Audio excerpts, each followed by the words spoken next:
Hola, soy Marina de Factorial y hoy estoy con Juanjo Marle. Hola, Juanjo. Hola Marina, ¿qué tal? Juanjo es Headhunter y creador del blog Atracción del Talento, que más que un blog ya es toda una comunidad.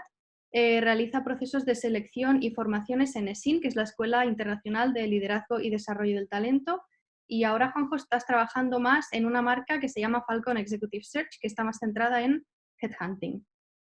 Sí, correcto. Nosotros hacemos procesos de selección en la escuela, en ESIN. Lo que pasa que ahora vamos a sacar una marca aparte de esa escuela, solo focalizada en el headhunting, eso es. Ujú. Pues bueno, Juanjo, en Factorial creemos que ahora, bueno, siempre ha sido muy importante, pero ahora en época de crisis quizá lo es más, y es el cómo bueno, las empresas atraen el talento a su plantilla. Y quizás también por esta situación de crisis o la situación que estamos viviendo, tanto económica como social, quizás las reglas del juego en este sentido han cambiado un poco. Entonces, me gustaría hablar contigo de atracción del talento, pero antes de entrar en materia, para conocerte un poquito más, ¿qué tal si nos explicas un poco a qué te dedicas o cómo es tu día a día? Claro, genial. Bueno, te tengo que decir, Marina, que mi día a día tampoco ha cambiado demasiado con esto que está pasando. Lo que sí que ha cambiado, que esto no es teletrabajo, es que al final estamos más conectados y más enganchados al portátil y a contestar correos, a estar con clientes, casi más que lo hacíamos antes, ¿no? Pero lo que sí que ha cambiado es, yo básicamente me dedico a la formación de habilidades directivas. Nosotros formamos a directivos en ESIN, en todo tipo de habilidades. Ahora, luego hablaremos de las soft skills, pero en fin, nosotros lo que hacemos es formación para directivos. Entonces, aparte de esa formación, hacemos procesos de selección porque detectamos esa carencia o esa falta de talento en alguna compañía en concreto, ¿no? Entonces, nuestros clientes nos dicen, oye, pues si ves este perfil o estoy buscando esta pieza para el pool para mi equipo, pues ayúdanos, ¿no? Y al final hacemos eso. Entonces, lo que ha cambiado es que antes dábamos formaciones totalmente presenciales, porque nuestra filosofía es el aprendizaje vivencial, entonces hacíamos mucha comunicación, mucha colaboración, mucho trabajo en equipo, esto que haces una dinámica y te tocas y juegas y experimentas. Y ahora eso lo hemos transformado a hacerlo online, pues como tú y yo estamos hablando ahora, en esta plataforma o en muchas otras, pero todo de manera digital. Y los procesos de selección, por otro lado, sí que siguen siendo los mismos, lo único que igual, no puedo hacerle una entrevista a un candidato o una candidata en persona, tiene que ser así. Y con eso, claro, hay una serie de particularidades pues que no están cuando estamos cara a cara. Mm. Pues bueno, si te parece, podemos empezar ya a entrar como en cómo pueden las empresas atraer al mejor talento. Y la primera pregunta que me gustaría hacerte, que creo que preocupa a muchas empresas, es ¿qué es aquello que atrae a los candidatos más allá del salario emocional, perdón, del salario propiamente dicho, o más específicamente, qué es lo que buscan los mejores profesionales, aquellos que queremos en nuestras empresas, y cómo una empresa puede competir con otras y dar mayor valor a ese profesional? Vale, hemos hecho un poquito de spoiler en la pregunta. Sí. La clave, mira, antes de entrar en tema que tú decías, ¿no? Del salario emocional, está claro, Sí. hay que decir que el salario sí que es importante. Que hay muchas empresas que dicen, no, eso no es importante y el salario sí que es importante. La propuesta de valor del candidato es, oye, yo te ofrezco esto, pues a cambio de muchas cosas, y una de ellas es el salario y por supuesto que no hay que dejarlo fuera de la ecuación. Ahora, lo que hace el salario es, digamos, universalizar para todo el mundo esa propuesta de valor que tú devuelves. Entonces, ¿qué ocurre? Que a lo mejor que a mí me paguen X y al de al lado le paguen X no nos viene igual de la misma forma. Entonces, hay otros elementos, como tú decías, del salario emocional que nos ayudan a personalizar cada caso. Ahora, si te fijas, estamos escuchando todos los días experiencia de usuario, experiencia de cliente, experiencia de candidato, experiencia de empleado. Todos son experiencias. Entonces, esas experiencias tienen que estar personalizadas, porque a lo mejor no sé, me lo estoy inventando, pero imagina que en una compañía el CEO dice, pues voy a dar los viernes por la tarde libres a todo el mundo. Y habrá gente que vea valor en esa propuesta y habrá gente que no. Y a lo mejor diga, pues es que yo no quiero irme el viernes a mi casa porque lo tengo libre porque a saber, ¿no? Puede pasar cualquier cosa. Entonces ahora que confluyen muchos factores, uno de ellos, por ejemplo, es la diferencia generacional. Estamos trabajando al lado de baby boomers, centennials, millennials, pues no todos tienen los mismos gustos ni preferencias. Entonces, ahí está la importancia de personalizar ese salario emocional, porque a no todos les vale lo mismo. Y, y bueno, aplicado a este tema, hasta ahora el salario emocional podían ser cosas como retribución flexible, cómo son las oficinas o cosas de este tipo. Y tal y como estamos ahora, tal y como están las empresas ahora, esto ya no se puede aplicar de la misma manera. Claro, ahora si hay un trabajador nuevo, no lo puedes seducir con este tipo de salario emocional.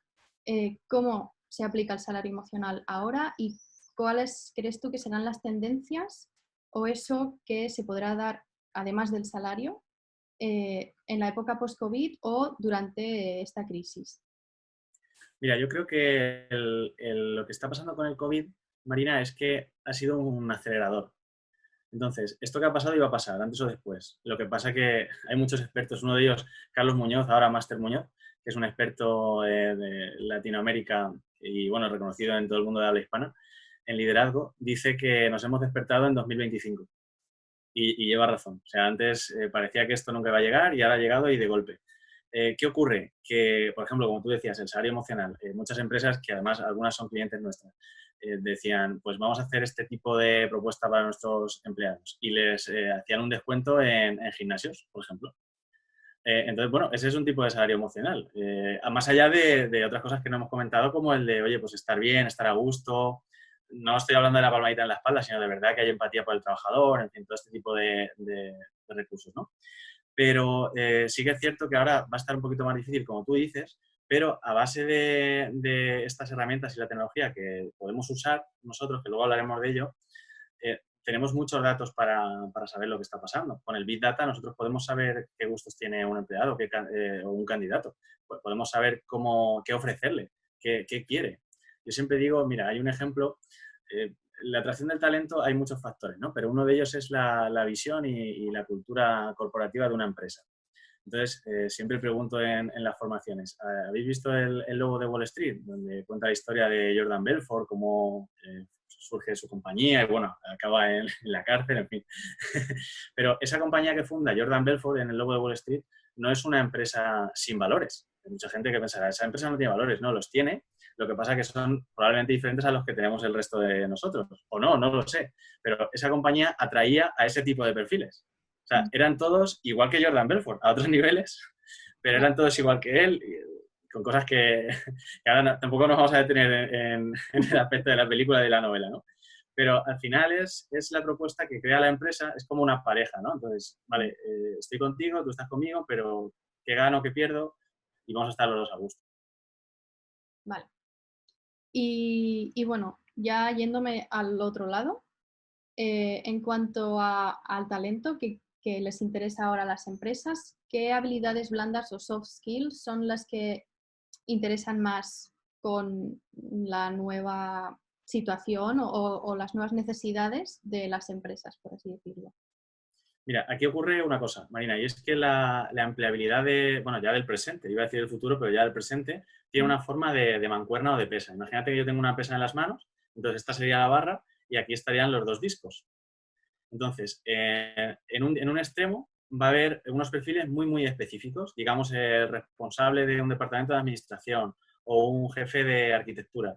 Y luego, en el otro lado de la pesa, va a haber, digamos, perfiles muy básicos o relacionados con sectores muy básicos, pues como la cocina o la fisioterapia o el contacto humano, al final todo lo que tenga que ver con el contacto humano, ¿no? Las necesidades más básicas. Y entre medias, todo se va a automatizar. O sea, todo va a depender de la inteligencia artificial. Y la inteligencia artificial, nos guste o no, lo va a hacer todo mejor que nosotros, de manera más eficiente o más rápida.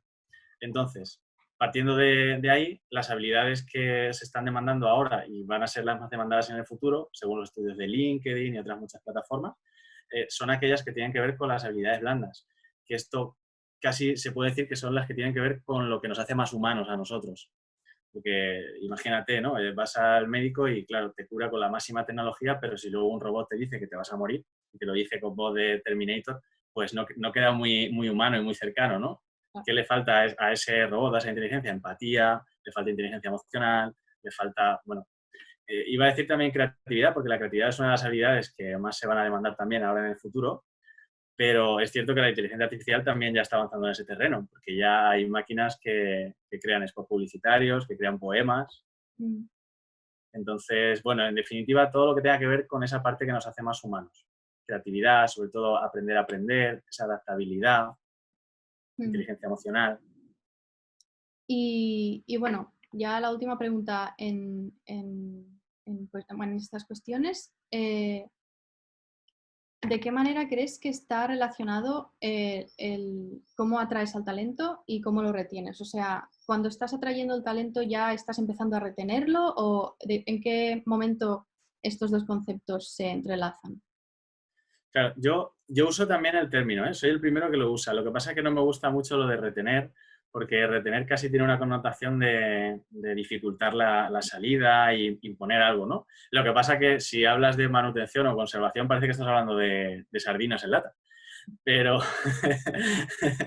la cosa es que te entiendo perfectamente. Cuando tú, digamos, atraes talento, haces ese reclutamiento del talento, al final tú quieres mantenerlo lo máximo posible y que genere el máximo beneficio posible, no solo de dinero, sino de propuesta de valor que tú estás dando a tus clientes y al mercado. Pero claro, esto es como la pareja, como decía antes, ¿no? Si no se trata casi de retener a la fuerza, digamos, pero si yo estoy dando este valor y yo aporto esto y tú aportas lo otro y los dos ganamos, genial. Pero si no es así, al final uno de los dos se irá. Por eso es tan importante el coger a talento y formarlo y desarrollarlo. Y por otro lado, que el talento tenga esas ganas de aprender, de desarrollarse, seguir hacia adelante, pero siempre que estén bajo una misma visión, ¿no? Digamos, un fondo común, algo que les una. Ahí está la diferencia entre grupo y equipo. Un equipo comparte una visión, el grupo no. Entonces, mientras tengan la misma visión, se trata de que los dos dejen valor en la otra parte el máximo tiempo posible. Pues bueno, hay dos preguntas que siempre hago a todas las personas que entrevistamos y creo que ya se ha hablado un poquitín de esto, pero bueno, si tienes más cosas que decir, ¿qué opinas sobre la confluencia entre recursos humanos y tecnología? Yo creo que es un avance brutal. De hecho, en el blog de Atracción del Talento voy a escribir la próxima semana de esto y hablo del robot Tengai, que es el robot que hace entrevistas de trabajo. O sea que al final, nosotros que hablamos de la tecnología, de cómo se va a automatizar todo, a nosotros también, los que hacemos procesos de selección también nos van a automatizar. ¿Qué ocurre? Cuando un ser humano hace un proceso de selección, siempre tiende a tener sesgos, ¿no? Cuando tú ves a una persona y te da esa primera impresión, tu cerebro, esto es neurociencia, intenta confirmar lo que está viendo por esas primeras impresiones. ¿Qué hace la inteligencia artificial? Intenta suplir esto. O sea, al final, esa inteligencia artificial lo que hace es hacer el proceso mucho más eficiente y mucho más ágil. Igual que está la inteligencia artificial o la tecnología, están las metodologías ágiles y otro tipo de recursos. Al final lo que digo es, lo que tenemos que hacer es no pensar en la sustitución de máquinas por seres humanos, sino cómo podemos hacer la combinación perfecta. Porque a mí me encantaría tener este tipo de robots, lo que pasa que yo no le diría el feedback al candidato a través del robot, que es un poco como lo que decíamos del feedback al enfermo, ¿no? Del médico. Pues te vas a morir mañana. Pues eso no tiene ningún sentido y espero que no nos pase nunca, que nos tenga que dar una mala noticia a un robot. Pues tanto si es una buena noticia como si es una mala, o si al final vamos a trabajar con un equipo de personas, me gustaría tener a la persona delante y me gustaría ver cómo responde. Que no dejar todo en las manos de un robot, pero sí que me ayudaría, hablo del robot como puedo hablar de un programa o de un chatbot o de lo que sea, sí que me ayudaría a agilizar el proceso y eso sería genial, claro que sí. Y por último ya, ¿cuál crees que es el mayor reto que los departamentos de recursos humanos tienen ahora mismo? Yo creo que hay muchos retos que tienen, ¿no? Porque ahora se habla del employee branding, de la experiencia del candidato, se habla del big data. Yo creo que uno de los principales retos, o el que yo veo más que comparto con mis colegas de profesión, que dirigen multinacionales, departamento de recursos humanos, me cuentan que ahora el concepto de gig economy, que se habla, bueno, un poco de este tema como para decir que se trabaja por proyectos, al final es eso. Entonces, vale, la empresa va a decir, yo necesito un trabajador realmente para tanto periodo de tiempo. Al final, igual, esto es como una película de Hollywood. Este es el proyecto, se graba la película, yo te contrato como actor o actriz, pero luego se termina la película y ojalá volvamos a trabajar, pero no se sabe, este es un proyecto. Pero yo creo que ese es el reto al que se pueden enfrentar los departamentos de recursos humanos, a decir, bueno, no tengo que incorporar a alguien a la plantilla, que habrá incorporaciones, por supuesto, Ujú. pero tienen que lidiar también con este tema, con el de vamos a trabajar por proyectos, entonces necesito a alguien solo para un periodo de tiempo y seguro que hay mucha contratación externa y mucho profesional freelance que se incorpora de alguna manera a proyectos mucho más grandes. Claro. ¿Y cómo funciona la atracción del talento a este tipo de trabajador? Porque, claro, no pasa a formar parte del equipo propiamente dicho, pero sí que trabajará. Y si esto de la gig economy crece, que parece que sí, entonces, ¿cómo se tendrá que lidiar con esto, tú crees? Bueno, la idea seguramente sea que cojan mucho más peso, que ya lo estábamos viendo, ¿no? Sea que coja más peso la marca personal. Ujú. No te digo ya que esto se llene de influencers, pero quizás sí de microinfluencers. Entonces, al final, tú estás aportando valor a una marca, pero realmente eres tú. Y cuando sales de esa marca, sigues siendo tú. Entonces, ahora la gente está impulsando, gracias a las redes sociales, muchísimo su marca personal. Entonces, cuando tú tienes tu marca personal fuerte, pues puedes tener la libertad de participar en un proyecto o en otro de manera freelance o de manera de no incorporarte, digamos, firmando un contrato sine die para los restos. Entonces yo creo que ahí va a estar la clave, en la marca personal, en los nichos de microinfluencers y luego pues en la colaboración. Ahora se habla mucho de economía colaborativa y economía circular. Entonces al final yo creo que siempre digo que es el futuro, pero no, si es que lo estamos viendo ya. Ya. Pues bueno, esto ha sido todo. Muchas gracias por compartir los conocimientos que has compartido en esta entrevista. Yo creo que ayudarán a muchas empresas que quizá ahora lo están pasando peor que antes o empresas que tenían esta duda, porque realmente la atracción del talento siempre ha estado en el punto de mira y sobre todo ahora. Y nada, ha sido un placer hablar contigo y muchas gracias. Gracias a vosotros, amigos de Factoria. Y nada, Marina, que un placer. Cualquier cosa, ya sabéis, estamos aquí para ayudar y bueno, seguimos creando esa comunidad, como decías, en atracciondeltalento.com. Muy bien. Adiós. Chao.